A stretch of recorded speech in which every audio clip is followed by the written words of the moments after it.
സല്ലല്ലാഹു അലാ മുഹമ്മദ് സല്ലല്ലാഹു അലൈഹി വസല്ലം. അല്ലാഹുവിന്റെ ഹബീബ് റസൂലുള്ളാഹ് സ്വല്ലല്ലാഹു അലൈഹി വസല്ലം തങ്ങൾ ഓർമ്മപ്പെടുത്തുന്നുണ്ട്, മനുഷ്യ, നീ മരണത്തിന്റെ മുമ്പ് നിനക്ക് ഒരുപാട് സൂചനകൾ കടന്നു വരും. യാക്കൂബ് നബി അലൈഹി സ്വലാത്തു വസ്സലാമിന്റെ മുമ്പിലും മലക്ക് വന്നിട്ട് പറയുന്നുണ്ടല്ലോ. യാക്കൂബ് നബി അലൈഹി സ്വലാത്തു വസ്സലാം ചോദിക്കുന്നുണ്ട്, മഹാനായ അസ്റായീൽ അലൈഹി സ്വലാത്തു വസ്സലാമിനോട് ആവശ്യപ്പെടുന്നുണ്ട്, എന്റെ മരണത്തിന്റെ മുന്നേ എനിക്ക് എന്ത് മെസ്സേജാ നിങ്ങൾക്ക് അറിയിക്കാൻ കഴിയല്? മലക്കുൽ മൗത്തിന്റെ മറുപടി, നബിയേ, നിങ്ങൾക്ക് 3 ദൂതന്മാര് കടന്നു വരും നബിയേ. മരണത്തിന്റെ മുമ്പ് 3 ദൂതന്മാര് കടന്നു വരും നബിയേ. അവസാനം അവധിയെത്തിയപ്പോ യാക്കൂബ് നബി അലൈഹി സ്വലാത്തു വസ്സലാമിന്റെ മുമ്പിൽ മഹാനായ അസ്റായീൽ കടന്നു വരികയാ അലൈഹിസ്സലാം. വന്നപ്പോ ചോദിച്ചു,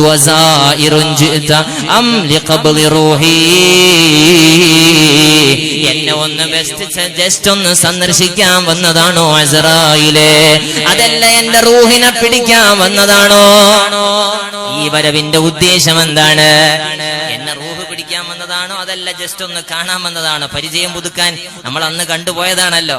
മൗത്തിന്റെ മുന്നേ സന്ദേശവാഹകരായി, റസൂലുകളായി നിനക്ക് അടയാളങ്ങൾ പറഞ്ഞേക്കുമെന്ന് പറഞ്ഞിരുന്നു. ഇപ്പോൾ വന്നത് എന്തിനാണ്?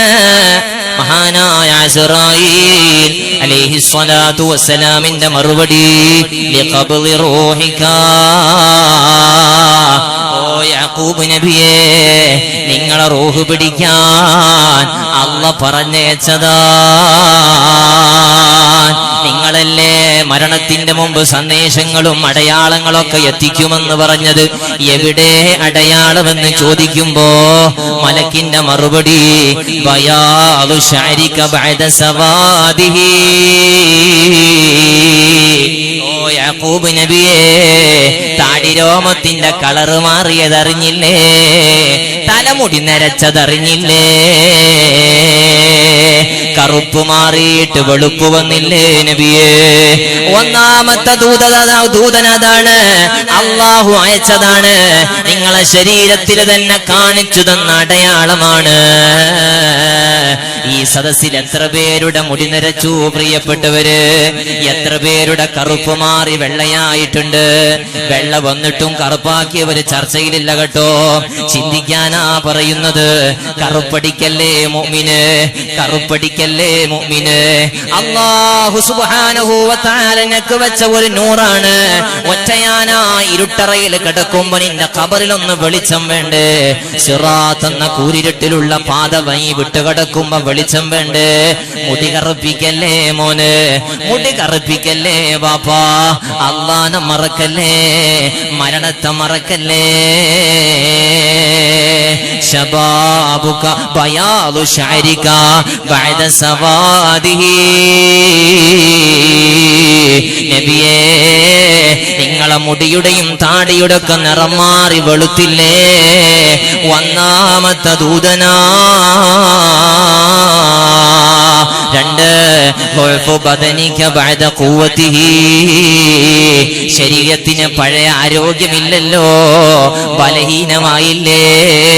നേരത്തെ പോലെ നിസ്കരിക്കാൻ കഴിയുന്നില്ല ഉസ്താദേ. ഊരക്കൊരു പിടുത്തമാ, മുട്ടിനു വേദനയാ, തലകറക്കമാ, നടക്കാൻ വയ്യാ. പറച്ചില് തുടങ്ങിയില്ലേ ഉപ്പാ? ഉമ്മമാരെ, ക്ഷീണം വന്നില്ലേ? കിതപ്പ് വന്നില്ലേ? മരണത്തിന്റെ അടയാളമാ. 70 എത്തിയിട്ടും നമുക്ക് ബോധം വരുന്നില്ല. ഞാൻ ഇപ്പോഴൊന്നും പോകൂല, ആയിട്ടില്ല എന്നുള്ള ചിന്തയാ നമ്മളെ പിടിച്ചടക്കിയത്. പിന്നെയും കളിതമാശയിലാണ്. ഇന്ന് 65കാരനെ ഞാൻ സംസാരിച്ചു എന്റെ റൂമിൽ വന്നിട്ട്. സുബ്ഹാനല്ലാഹ്, വിഷമങ്ങളാ വിറക്കാനുള്ളത്. ഒന്നും പച്ച പിടിക്കുന്നില്ല, ഒന്നും ശരിയാകുന്നില്ല. എത്ര കാലമായി ഞാൻ അധ്വാനിക്കുന്നു, എത്ര മേലെ കാലമായി ഞാൻ ശരീരം ഞാൻ അധ്വാനിച്ചെന്റെ മക്കളെ പോറ്റുന്നു. ഇതുവരെ എനിക്കൊരു വീടായിട്ടില്ല ഉസ്താദേ. ഇന്നും ഞങ്ങൾ വാടക വീട്ടിലാണ്. എനിക്കൊരു ബറക്കത്ത് എന്തെങ്കിലും തരോ എന്ന് ചോദിച്ചു വരികയാണ്. കൊടുക്കാൻ പറ്റിയ ആളായിട്ടല്ല. അല്ലാ, മനുഷ്യനോട് ഞാൻ ചോദിച്ച്, ഓ ഇന്ന് രാവിലെ സുബഹി നമസ്കരിച്ചിട്ടുണ്ടോ? ഇന്ന് രാവിലെ സുബഹി നമസ്കരിച്ചിട്ടുണ്ടോ നിങ്ങള്? ഇല്ല ഉസ്താദേ, ഇന്ന് ഞാൻ ഉറങ്ങിപ്പോയതാണ്. നിങ്ങൾ ഇന്ന് മാത്രമല്ല ഉറങ്ങിയത്, നിങ്ങൾ ഇന്ന് മാത്രമല്ല ഉറങ്ങിയത്, ഒട്ടുമിക്ക ദിവസവും നിങ്ങളെ രാവിലെ ഇങ്ങനെയാ. ഉറപ്പല്ലേ? എന്റെ മന്ത്രം കൊണ്ട് ഫലിക്കൂല. ആരും മന്ത്രിച്ചിട്ടും കാര്യമില്ല. അള്ളാനോട് ചെയ്യേണ്ട ഹക്ക് വീട്ടാതെ ജീവിതത്തിൽ എങ്ങനെ ബറക്കത്താ, എങ്ങനെ അഭിവൃദ്ധിയാ.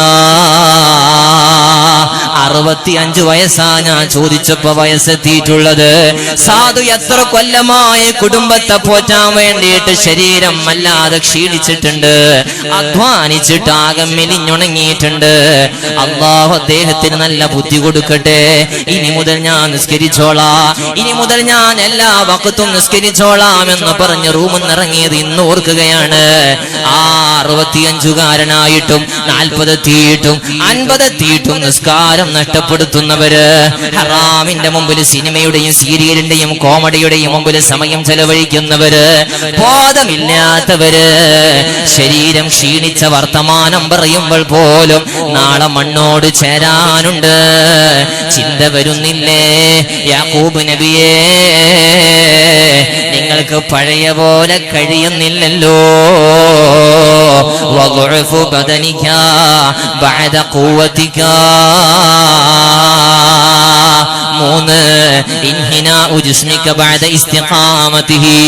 നേരെ ചൊവ്വയെ നിൽക്കാൻ കഴിഞ്ഞിരുന്ന നീ സ്റ്റൈലനായി ബോഡി നിവർത്തിയിട്ടാ നടന്നിരുന്നത്. 4 ആളെ മുമ്പിൽ നീ ജിമ്മ് കളിച്ചതിന്റെ അടയാളപ്പെടുത്തലുകൾ കാണിച്ചിരുന്നു. ഇന്ന് നിനക്കാകെ കഴിയുന്നില്ല. നീ കുനിഞ്ഞു പോയിട്ടുണ്ട്, നിന്റെ മുതുകു വളഞ്ഞിട്ടുണ്ട്. ഈ അടയാളങ്ങളൊക്കെ തന്നില്ലേ? ഇത് ഓരോ അടയാളങ്ങളാ. പ്രിയപ്പെട്ട മുഅ്മിനേ, മൗത്തിന്റെ മുമ്പ് ധാരാളം അടയാളങ്ങൾ പറഞ്ഞേക്കുന്നുണ്ട്. അല്ലാഹ് അവസാനമായി മലക്ക് വന്നിട്ട് നമ്മളോട് പറയുന്ന ഒരു വാക്കുണ്ട്. യാ ബനി ആദം, ഓ ആദമിന്റെ മോനെ, ഇതാ നിന്റെ അവസാനമെത്തിയിട്ടുണ്ടേ.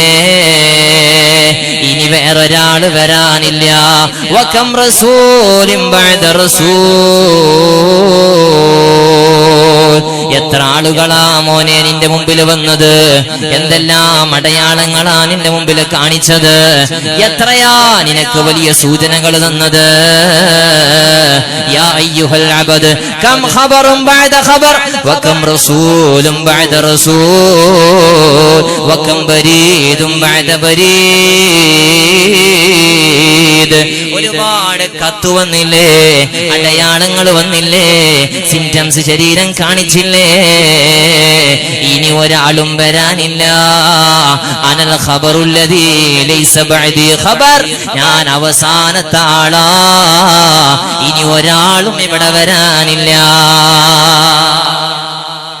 മലക്കുൽ മൗത്ത് അവസാനം വന്നിട്ട് നമ്മളോടുള്ള പറച്ചിലാണ്, ഇനി ഒരാളും വരാനില്ലട്ടാ.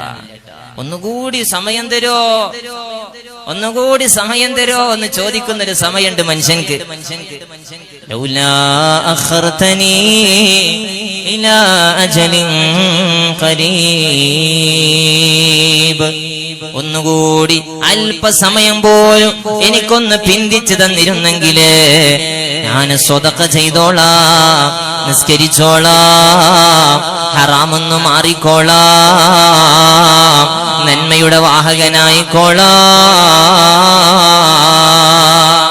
ഇല്ലല്ലോ, കണക്കാക്കിയ സമയമെത്തിയാൽ ഒരു ലഹ്ള പോലും പിന്നോട്ടില്ല, മുന്നോട്ടില്ല. ആ മരണത്തിന് വേണ്ടി തയ്യാറെടുക്കല മുഅ്മിനേ ഏറ്റവും വലിയ ബുദ്ധിമാന്റെ അടയാളം. ആ മരണത്തിന് വേണ്ടി ശരീരത്തെയും മനസ്സിനെയും പാകപ്പെടുത്തലാണ്.